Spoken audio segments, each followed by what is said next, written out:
안녕하세요. 백두산 금융연구소의 백두산입니다. 12월 15일 화요일 아침 9시 10분입니다.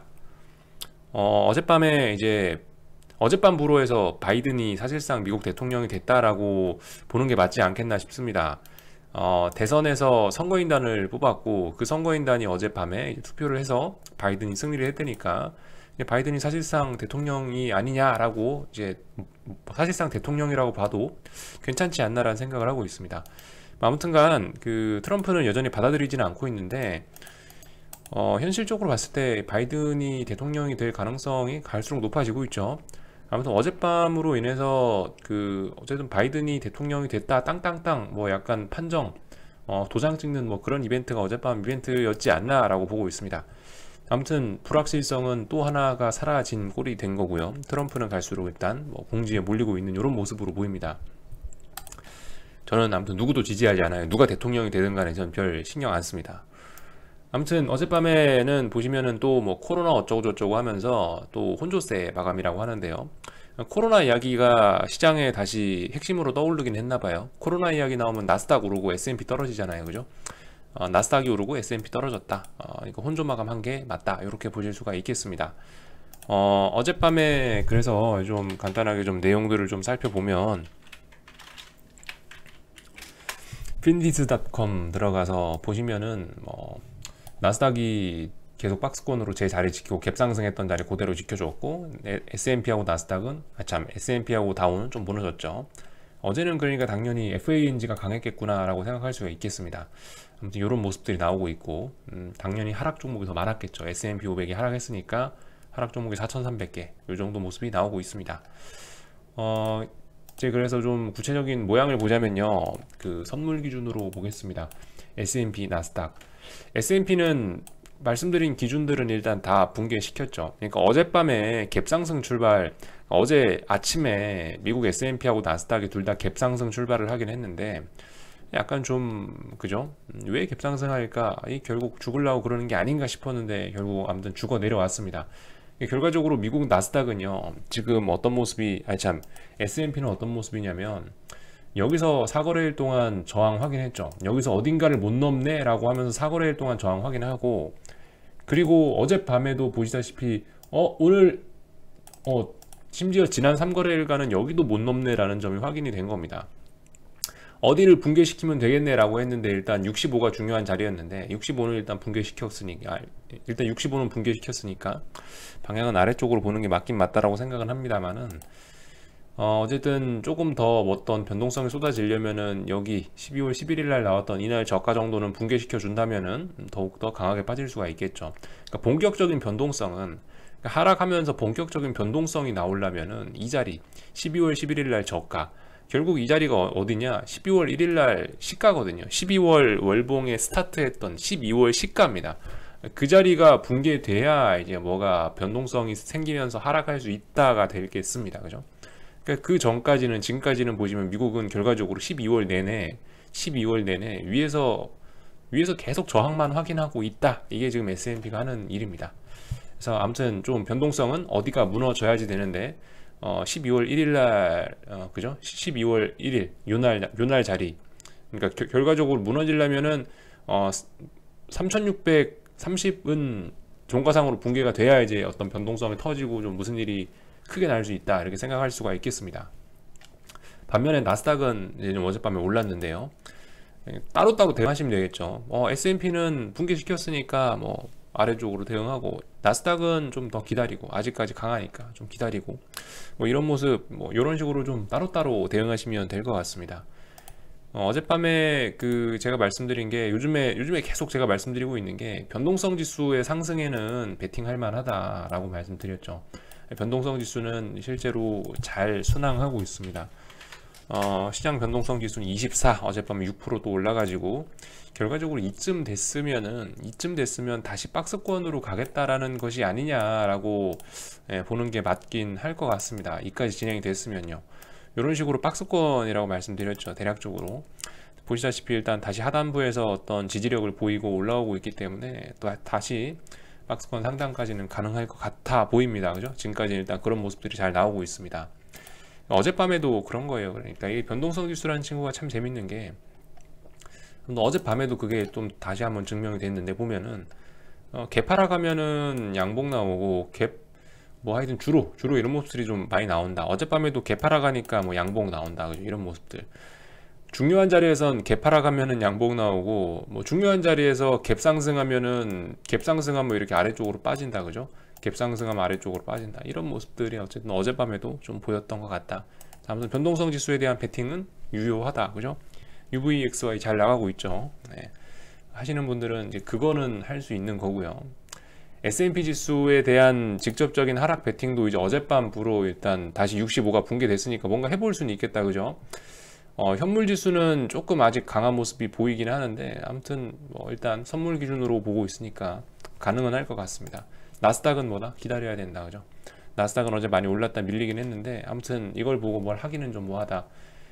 만약 어젯밤 고점에서 운 좋게 인버스를 잡으신 분이었다면은 솔직히 뭐 아직까지는 모르는 거죠. 예. 아직까지는 모르는 거고 좀 위험을 좀 많이 감수하신 거고, 물론 뭐 이런 식으로 쌍고점의 가능성도 있긴 있겠지만은, 이렇게 쌍고점의 가능성도 있긴 있겠지만 나스닥은 어쨌든 아직까지 강하기 때문에 모르겠다. 좀 더 확인 과정이 필요하지 않겠냐라는 이야기 드리겠습니다. 어젯밤에 하여튼 뭐 나스닥이 오르고 했으니까 뭐 당연히 테슬라 같은 것도 많이 올랐겠죠.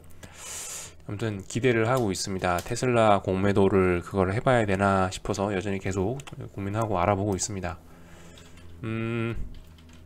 달러는 보시다시피 이렇게 일단 90.7에 턱걸이는 해놨는데 이 지지력이 나오는 모습은 아니죠.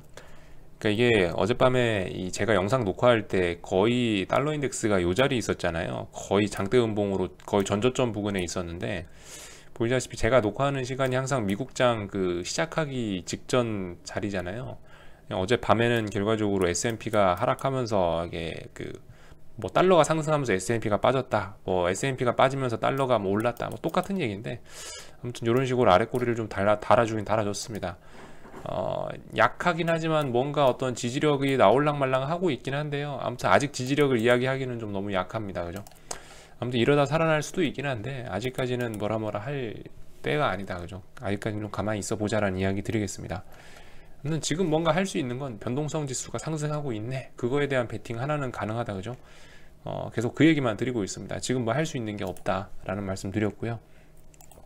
한국장은 어젯밤 미국이 하락 마감했죠. 하락 마감했고, 일단 여러분들이 원하는 기준을 잡아서 매매하시면 될 것 같아요. 말씀드렸다시피 이 정도면은 뭐 물론 아직 아침 9시 18분이니까 몰라요. 어떻게 될지도 모르는 거지만은, 어떻게 될지 모르는 겁니다만은, 아무튼 기준이 지금 이제 좀 선물하고 현물하고 약간 좀 차트 모양이 좀 달라져서, 선물 옵션 동시만기가 지나면서 이 선물하고 현물하고 차트 모양이 조금씩 달라지면서 고버스하고 선물의 차트 모양도 좀 달라졌는데, 아무튼 기준은 여러 가지 잡을 수 있으실 거예요. 어제 제가 말씀드린 고버스의 2880원을 기준으로 접근하시든지, 아니면은 362 선물 362를 붕괴해버리면 들어간다든지, 그런 식으로 아무튼 기준은 두 가지를 지금 제시를 해드리고 있는데 모양이 다르니까 아무튼 여러분들 원하시는 대로 편안하게 하시면 될 것 같습니다. 이 정도면 사실상 제 생각에 오늘 돌파 안착이라고 보면 될 것 같아요. 돌파 안착이라고 보면 될 것 같고요. 어디까지나 좀 여유롭게 하셨으면 좋겠습니다. 좀 여유롭지만, 그러니까 뭔가 할 거면은 계속 말씀드렸다시피 지금 어젯밤에 계속 그런 이야기도 드리잖아요. 볼린저 밴드를 뭐 월봉을 찍고 나오는 게 얼마나 힘든 일인지 아냐 이러면서, 그거를 찍고 나왔을 때는 반대쪽으로 아래쪽으로 볼린저 밴드를 반드시 찍고 나가야지 또 목표치가 뭐 열린다, 뭐 이런 얘기 했잖아요. 월봉상 뭐 볼린저 밴드가 이렇게 벌어져 있는데 이거를 주가가 이렇게 해서 타고 가다가 찍고 넘어가면은 다음번에 아래쪽으로 다 내려오면서 아래쪽에 있는 이 볼린저 밴드도 찍고 나올 가능성이 높다라고 말씀드렸죠. 그러니까 뭐 그렇기 때문에 지금 같은 자리는 굉장히 좀 한번 뭔가 매수를 하면은 양을 크게 잡으실 만한, 자신감을 갖고 크게 잡으실 만한 자리다라고 말씀을 드리고 있습니다. 아무튼 아직까지는 뭐 선물은 62를 붕괴시키지는 않았는데 뭐 몰라요.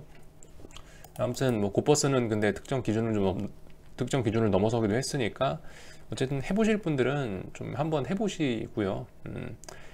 해보실 분들은 좀 자신감을 갖고, 목표치가 굉장히 크니까 금융위기의 가능성을 계속 말씀드리고 있는데, 하여튼 해보실 거면은 인버스를 뭐 6월달, 9월달처럼 이제 찔끔찔끔이 아니고 이제 6월달, 9월달에 당했던 거는 좀 잊으시고 이제 좀 강하게 해야 된다라는 이야기를 좀 계속 드리고 있습니다. 제가 너무 차분하게 얘기해서 좀 이게 잘 와닿지가 않으신가요? 뭐 제가 좀 좀 말하는 톤을 좀 높여야 되나요? 뭐 하여튼간 좀 크게 강력하게 하셨으면 좋겠습니다. 강력하게 하는 게 맞는 것 같기도 하고요. 그래서 예를 들면은 이것도 코스닥 인버스인데 뭐 굳이 이것도 오늘 해보시고 싶으신 분들은 뭐 예를 들면 여기 전저점 4,565원을 기준으로 해서 이렇게 쌍바닥 만든다라고 생각하고 들어갈 수도 있을 것 같긴 한데, 솔직히 지금 시장 상황이 워낙 강하기 때문에 저 개인적으로는 뭐 이거 쌍바닥 확인한다 이렇게 하고 매수를 해도 괜찮긴 하겠지만은, 저 개인적으로는 최소한 뭐 그 말씀드렸죠, 최소한 4,800원을 돌파한 착 하고 나서 따라가도 괜찮을 것 같다, 이런 말씀은 뭐 드리고 있습니다. 네, 이 정도 이야기 드리고요. 이게 어쨌든 아직까지 뭐 방향이 이렇게 픽스된 건 아니기 때문에, 아래쪽으로 확 꽂히고 이런 건 아니기 때문에, 지금 이 고버스나 인버스나 이런 인버스 상품들, 또 그리고 지금 지수의 흐름들이나 이런 거는 아직 꺾인 게 아니고, 아직 이렇게 탁 꺾인 게 아니고 올라가다가 이제 여기서 비리비리비리 하면서 방향 전환을 시도하는 자리거든요. 시도하는 자리이기 때문에 아직 뭐 확정이 난 게 아니죠. 지금 우리는 이제 변곡을 잡아 보려고 이제 이렇게 매일매일 애를 쓰면서 지금 보고 있는 거고요. 나는 변곡 잡을 필요 없다, 나는 더 기다렸다가 특정선을 붕괴시키면 안전하게 하시겠다, 기다리는 것도 좋아요. 어쨌든 본인이 선택하는 것입니다.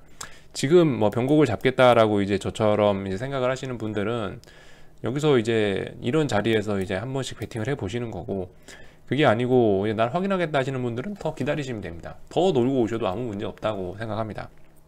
본인 취향 차이니까요. 나는 조금 더 위험을 감수해서 수익을 좀 더 많이 먹겠다, 내가 위험을 더 감수할 거야, 본인 취향, 그죠? 나는 위험 감수하기 싫어, 본인 취향, 본인 취향껏.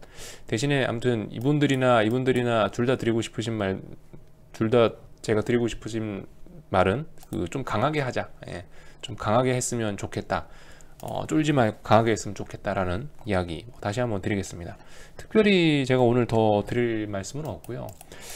그 변동성 지수 이런 얘기 말씀드렸죠. 변동성 지수 저점이 나온 날부터 지수의 고점이 나오는 날까지 해서 보통은 한 15에서 20거래일 정도 걸린다라고 말씀드렸습니다.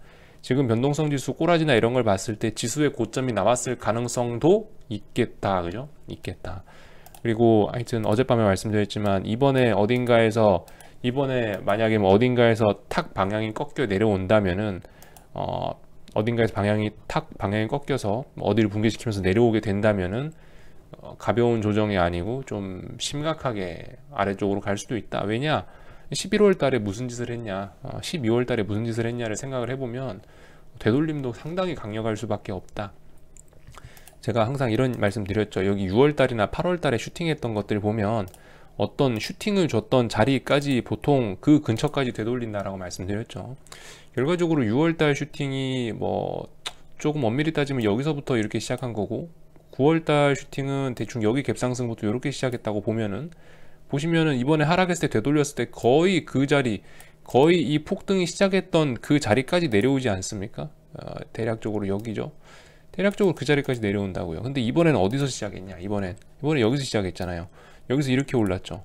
여기 시작한 자리 여기죠. 이 부분까지도 충분히 시원하게 내려올 수도 있다. 이런 점들을 좀 생각했으면 좋겠습니다. 지금 너무 많이 어쨌든 그 말씀드렸다시피 콜옵션 외가 상품들까지도 막 지난 만기주에 막 몇천 프로 이랬었기 때문에, 그리고 드디어 개인들이 그 자리에서 콜옵션도 막 백억 단위로 사줬었기 때문에, 이번에는 좀 진짜 이번에는 확실히 좀 어떤 콜옵션에 대한 콜옵션 과잉 상승 쪽으로 어떤 에너지가 소진됐을 가능성도 있지 않겠냐라고 이렇게 좀 말씀을 드려보겠습니다. 오늘 하여튼 날씨 추우니까 저는 방구석에나 좀 있을 거고요. 여러분들도 건강관리 잘 하시고요. 추우니까요. 여기 정도까지 하고 마치도록 하겠습니다. 궁금한 거는 리플 남겨주시고요. 저녁에 뵙도록 하겠습니다.